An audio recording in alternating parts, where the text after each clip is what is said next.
We've got the chuck off the lathe, and we have the Easy Threading Pro Jig. I don't know who thinks up these names, but anyway, this is the system here. And it's really neat. Let's start at the base of it.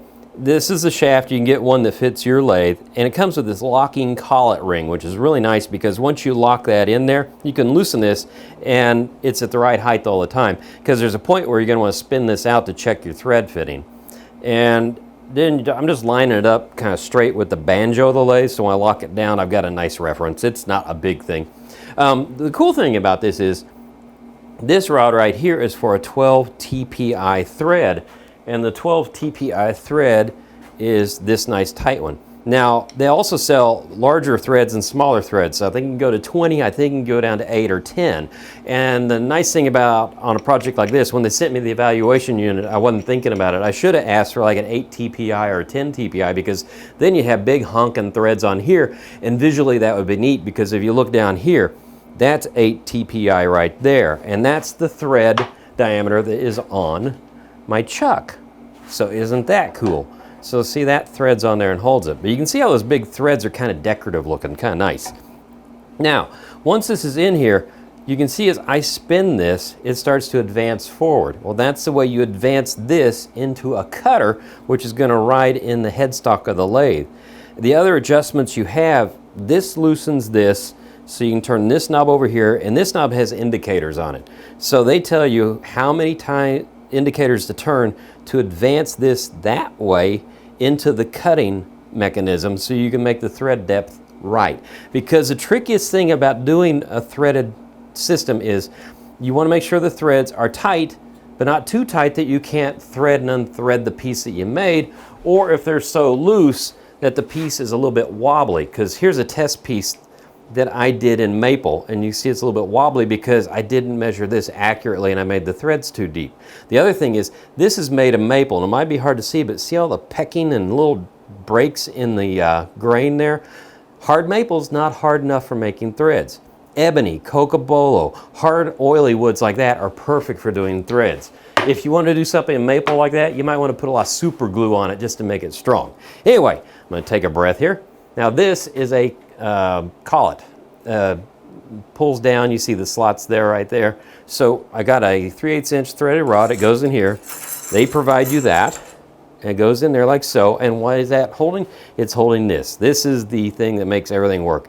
This is the thread cutter, and that looks deadly, doesn't it? So anyway, you take that and slide it into here, because what you don't want is this popping out and having a little, knife flying around. Well, the way we lock it down with is on the other end, we've got a T-nut here, which has threads in it, right? So on the back side over here, the rod is sticking out. It's kind of hard to see, but see? Ow, I just grabbed the sharp point now. But anyway, that threads onto there. And so then I'm gonna lock my lathe down, get the headstock locked in. So when I tighten this, now it pulls down on that, and this is in there really, really nice and tight. Now I've been futzing with this a little bit because you have to be kind of accurate. This needs to be perfectly parallel with the lathe, so I'm just taking a right angle and putting it up here. And I actually drew with a Sharpie a black mark that's at a perfect right angle on my chuck, so when I line that up, I know I'm good and straight.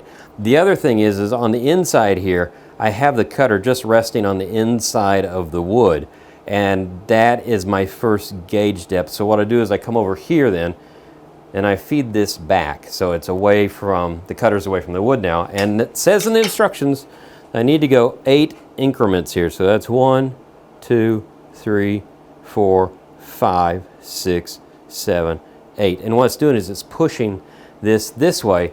So now when I bring it back, the cutter's going to be engaging the wood. Yep, that looks about right.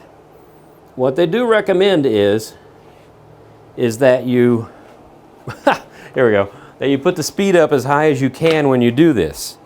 So we're going to turn this on. Do not have the cutter engaging the wood when you do this. And now we're going to crank it to silly speed. They say at least 2,000 RPM works. So the deal is you're going to feed this in, and I'm just putting my hand on the chuck just to give me a little stability as I feed this in. And slow is the way to go. So we're getting there. It's cutting.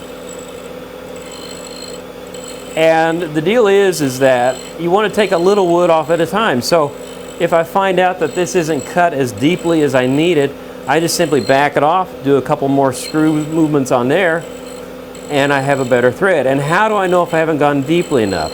Well, you'll see if the thread on the inside has a flat edge on it instead of having a point, then you haven't gone deeply enough. And I can tell already that I'm not quite deep enough on this. The other thing is I drilled this hole over an inch deep, right? It's a 2-inch blank, so it's like an inch and a half deep. Well, I'm being smart. I'm making 2 nuts here if I want to. That way you can have a spare one. You can, if you want to make a bunch of these bolts and nuts, it's a quick way of making more than 1 nut at a time. So I'm going to feed that in there. One thing I did learn, do not blow the shavings out while you're doing this because it can actually bind up in the bit and cause a little bit of a catch. The other thing is that, okay, I'm there. Now I want to just carefully turn this off. It's going to wind down. And now we can blow into the cut. And you can see we have some really nice looking threads.